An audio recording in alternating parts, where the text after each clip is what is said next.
This program is brought to you in part by SalCal Real Estate Connections. Yes, welcome to Racing Action Today Talk Series. And tonight we have a very special guest, USCRA vintage bike racer, Henry Syphers. And we're catching you, Henry, fresh off your win at New Hampshire Motor Speedway. Am I correct? I have had a good year this year. Yes, you have. And you have quite a history in, the club is about vintage racing. And, when you look at New Hampshire Motor Speedway, I mean, we're talking about, this is big time. I mean, you get up some speed there. It's a very interesting track.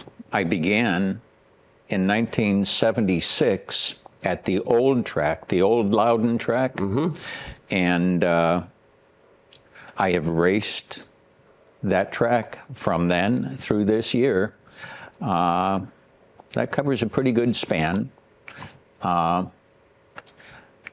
a variety of motorcycles, from 50 cc's to a Harley-Davidson Sportster. Now, let me ask you a question. Sure. How did the bike riding and racing all start? I mean, were you a mini bike kid, or how did this all start? When I was in grade school, I would race bicycles. Oh, wow. And my hot setup was a 3-speed English bicycle that I would race anyone with. And as I got older, I thought about car racing. I thought about being a jockey on a horse, and didn't have space for the car or the horse. I concluded that if I had a motorcycle, worst case scenario is I could pull the engine outside, bring it in, put it on the kitchen table, and do whatever was needed. Oh, wow.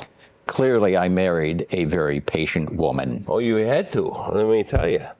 You had to. And now, when you started to progress more, your first race bike, if memory serves me correct, was number 136, I believe, right? It was a bike. That was your first real race when it came to vintage racing. Am I correct? You are correct. I went to Seymour's Cycle in Manchester, Connecticut, bought a leftover 1975 Yamaha RD 350. Oh, wow. Put almost 200 miles on it before going to Thompson, Connecticut for the first race of the 1976 season. Now, that's the old track, too, right? The old Thompson. Yeah. Yes. I forgot they called it something. I forgot. Greenbrier or no? So I forgot. No, I wish at 77 I could remember that far back. I know. I got the same problem. And that was your first race bike. My first race bike was a brand new Yamaha that I bought specifically to race.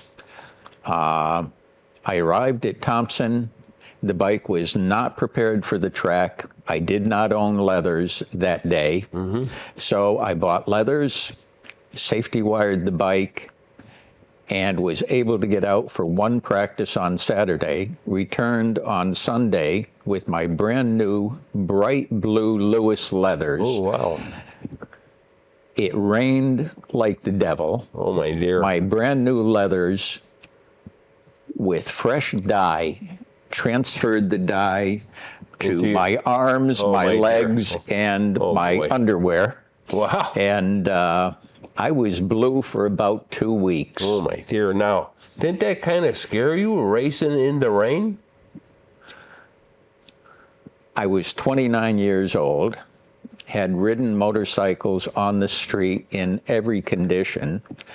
When I was in college, I would commute back from Danbury to Bristol on an old Jawa motorcycle, and I would put down 3 or 4 paths, one for my left foot dragging, my right foot dragging, the front and rear wheel, and oftentimes they were not aligned in the snow. Oh, wow. Wow, that's interesting. Let me tell you. So, how long did you race that bike? I raced that bike for the first 3 years when it was modern racing, because it was a current machine. It wasn't a vintage bike, it was modern racing. Okay. Correct. All right. And as I was discussing with my buddy what we were going to do the next season, because I thought endurance racing would be fun, my wife announced to me she could not take another season. I was the only income for the family. We had 2 kids, 3 dogs, and 2 cats, 1 income, and she announced to me that we were dependent on that. Racing had to stop.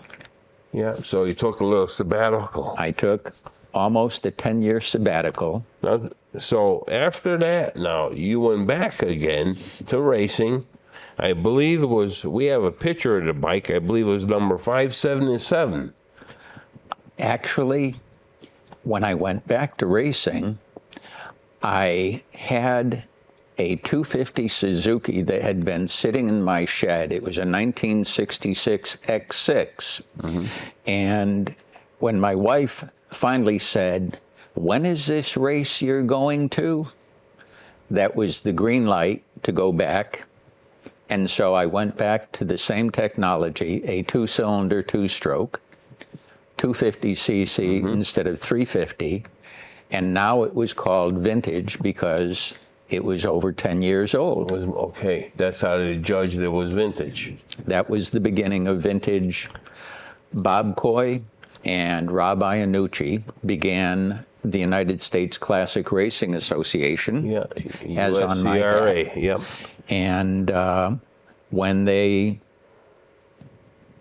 parted ways, Rob Iannucci began ARMA, the national organization, and Bob Coy continued with USCRA, which is the oldest vintage motorcycle racing association in the United States. Well, I will tell you this, Henry. My experience with USCRA, everybody I had, I mean, I was completely green. Knew nothing about how you race a vintage motorcycle. We had a 1972 Honda CB350, number 577, I believe, or 4777. And you actually worked on the bike, which we'll get into later. And everybody I talked to, I don't care who it was, you know, Bob Demetrius and the guy from up in Vermont there. Pete Talabak. Yeah.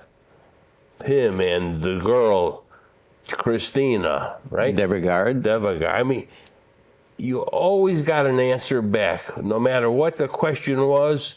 And Pete Talabak, the famous mechanic up in Beckett there. Right. I mean, just great people. I just can't say enough about them, you know. It's been a wonderful experience, and I can't wait to get back doing this thing. Of course, I don't drive, you know that. Right. My boy Devin, you know, we kind of took him in, and he came about all by accident too. Right. You know, and how we met, you know, is kind of interesting. I want the people to know. I had posted on Facebook that I was about to do some vintage racing and knew nothing about it. Could somebody give me a hand? And you got back to me and said, "I'm your man." I basically think I responded that I'm not that far away, have been doing it for a while, have built several of the Honda 350s, and the one thing that makes a difference between vintage racing and modern is vintage racing, everybody feels like family. Yes. When we're on the track, we compete. Everybody wants to win. But everybody also knows Monday comes, you have to be able to go back to work. So there's a mutual respect. Oh, you have to. I mean, when you're going fast on a motorcycle, I mean, you got protective clothing and different things. But let me tell you, when you take a spill at full bore, it's gonna hurt, you know. I have a baby finger, a collarbone, a clavicle, and 3 ribs that will attest that when you bounce on the ground, you have a reason to consider you shouldn't do that very often. Oh yeah, I could see it. Now this yellow bike, that number 577, I seen pictures of. Where did that enter the fray? That is very similar to the one that I started with, except a friend of mine in Ohio named Stan Lippert built that bike. It was a 350 Yamaha, the same as I started on, but Stanley is an incredible mechanic, did some really interesting porting, and mounted reed blocks on it that were too big for the metal, had to actually put JB weld in to increase the metal space to put the reed valve in to accommodate the larger carburetors. It is a very fast bike. Now that Lippert, this guy is kind of famous. Am I thinking right? Stan Lippert has done a great deal for the motorcycle industry. He has built some very fast race bikes. He is a fast racer himself. And just a good guy to know. Yeah, I've seen videos of him about building motors and stuff. I said, wow. You know? Absolutely. If you want to know how to build a Yamaha 2-stroke race bike, go to YouTube and find Stan Lippert. He's the man. He is the man. Now, how long did you race that bike? It's really hard to keep track across almost 4 decades. I began vintage racing originally on a Suzuki T500 2-cylinder 2-stroke. That was at the end of my modern racing. The first year vintage came out, it was in conjunction with AAMRR, which preceded the CCS group of today. And they race all over the country, too. We want people to know. CCS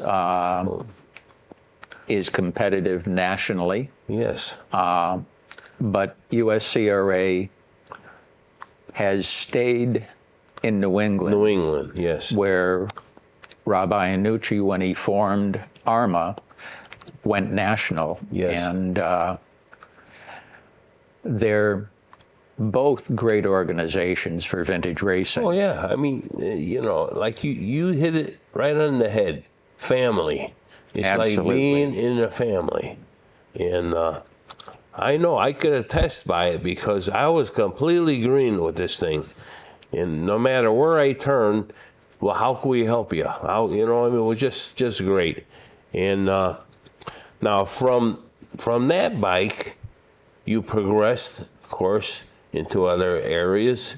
And your famous number, if I got this right, was number 43. Is that correct? I had been number 43 for decades. Yeah, that's your number. I didn't reveal this previously, but when I began vintage racing, I was 43. Okay. And Richard Petty was also 43. Oh, yeah, I was going to say that's a very popular race a serious number. fast guy. Oh, yeah. And so I set my sights high, and at 43, I said, maybe if I take this seriously, I can stay out of trouble on the street. Yeah. So, bikes really were your life. All your life. You had different kind of bikes. Even today, I don't even want to dare ask you how many bikes you own today. I like to refer to it in groups of dozens, and I think I'm around 7 dozen. Oh, 7 dozen. Oh, my dear, I hope my wife ain't watching this. Oh, gee. I help a lot of women that think their husbands or significant other has too many motorcycles. whenever I hear a conversation like that, I invite anyone that's interested to stop by so they can appreciate how fortunate they are to have the husband they have. Yeah. Well, hey, you know, it's all about having fun, and you got to share, you know, you got to share what you like, what they like. It's a happy medium, you know. You got to try to meet everybody halfway. And now this racing, you know, I want the viewers to know, when you're on a track like New Hampshire, I think it's over a mile for one lap. Am I correct? I believe it's 1.67. Yeah, it's over a mile. That I do know. And the new track, they didn't want to have a turn 13. We do not use any of the 4 NASCAR corners. We go down the front straightaway, and before you get to NASCAR turn 1, we do a quick left, right, left that puts us onto the back straight. We go down the back straight, and 2/3 of the way down, before NASCAR turn 3, we do a 90-degree right up the face of the hill, over the top, which is turn 6. I'm sorry, turn 5. Turn 6 is a 180-degree bowl, left hand, up through turn 8 and 9, which is a 90-degree left. You know, something I never asked, Henry. Sure. Do the vintage car guys use that course too? Because they do race some vintage cars up there. They race vintage cars, but there's a difference between oval cars and cars that are set up for the road course. These are real road course cars. Right. I'm talking about. It is funny you would ask, because I have never attended a car race at New Hampshire Motor Speedway. Oh, wow. And I have done probably a couple of 100 races at the track on motorcycles. Yeah. Well, you know, that's your thing, and there's nothing wrong with that, you know.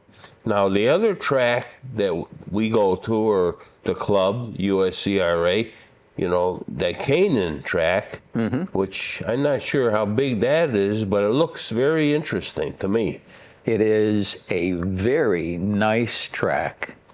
It's set up, it flows very well. It's not a high-speed track, but it's a track with minimum elevation change. New Hampshire has significant elevation up and downhill. So Canaan is a different character. It lends itself better to smaller bikes than to today's modern high horsepower bikes. And if memory serves me correct, there's a lot of runoff too, right? There is a good bit of runoff, which is different than New Hampshire, because New Hampshire set up as a spectator place with all of the bleachers around, means that they have concrete walls and fences to protect all the spectators. But on a motorcycle, if you lose it, you don't want to hit a concrete wall. So No. Oh boy, that's not good. Now tell me something. Sure. At some point, you know, you're number 43. You had this 250 GP Grand Prix Suzuki, right? Now, that bike there was kind of special to you too, am I correct? That was a bike that I actually spent probably 10 consecutive years racing. And when you focus on one machine, when you become one with that machine, you're able to do things on that machine that you can't do on anything else, because it's like an extension of your body. I was very fortunate to race that successfully. My best finish on that bike at Daytona was second place. I hadn't raced national events until 1992, when Todd Henning invited me to go to Talladega, and the following weekend, Daytona. Oh, wow. It was my first time out of the New England area. I went to Talladega and finished second, went to Daytona for the first time, and finished third. I was as surprised as everyone else, but again, Wow. I had spent almost 10 years getting used to that machine, and it turned out to be quite competitive. Now, tell me something. Your time with at Daytona with this bike. I mean, is that a real fast track? Or Daytona is about horsepower. You're on the NASCAR oval enough so that many vintage bikes blow up. oh wow, 'Cause Most tracks, you try to set your gearing so that at the end of the longest straightaway, you just hit your maximum RPM in your highest gear. Daytona is totally different. On a vintage bike, fastest vintage bikes might get to 150 or 160 miles an hour. Most of them don't get much over 130 or 35. So at Daytona, when you come out of the infield up into NASCAR Turn 1, by the time you hit NASCAR Turn 2, you are pretty close to your top speed. You're in your top gear, and you keep it flat out all the way to the chicane. Now tell me something. What kind of RPM are we talking about here? I mean, That depends on the machine.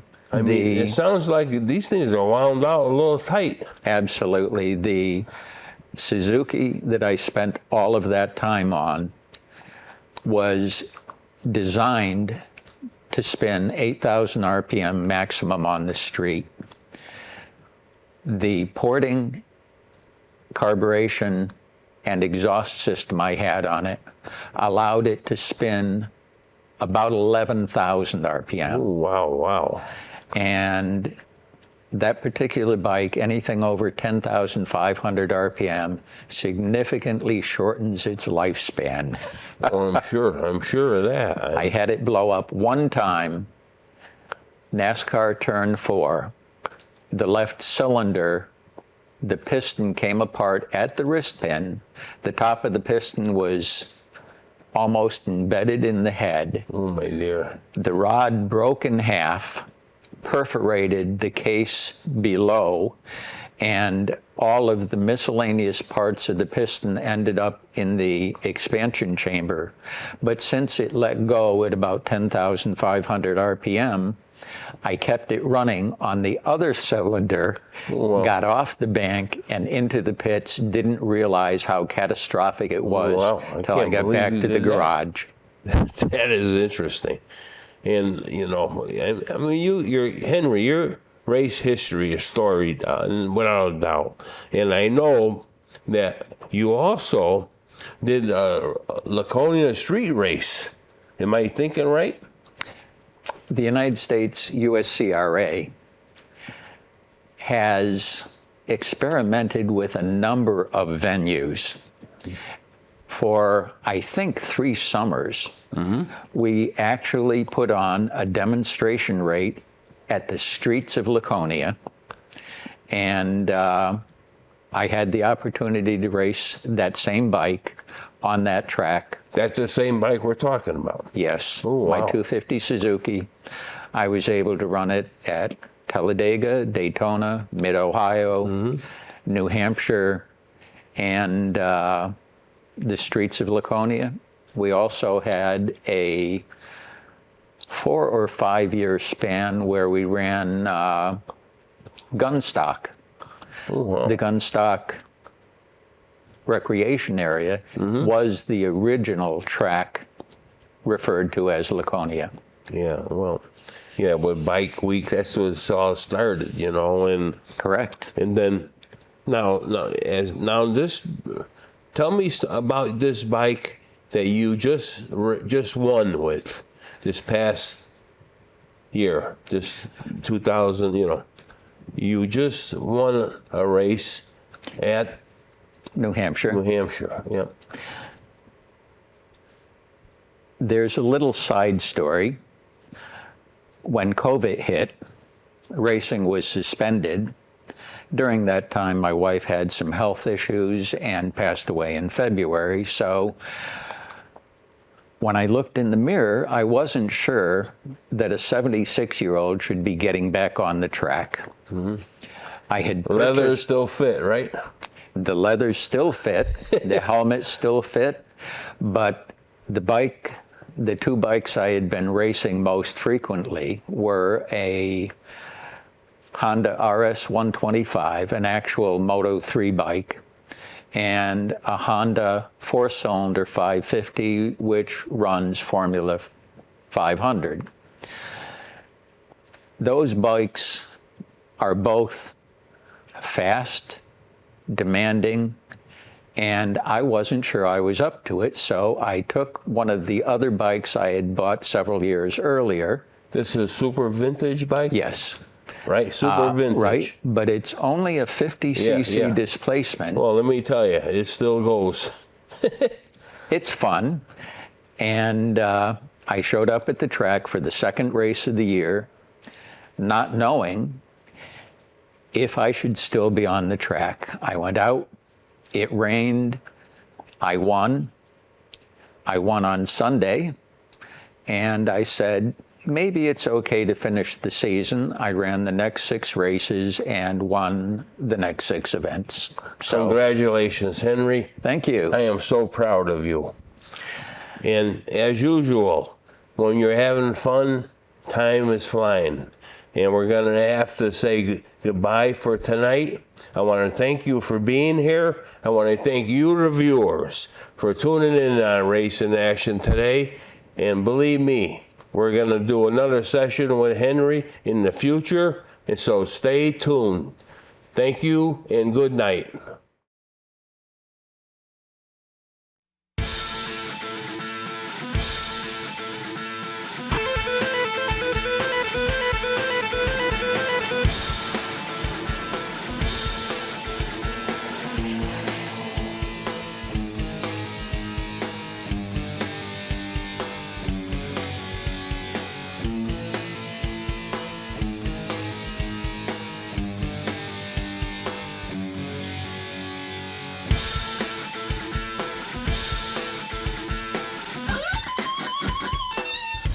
This program is brought to you in part by Just Results Weight Loss Center in Berlin, Connecticut.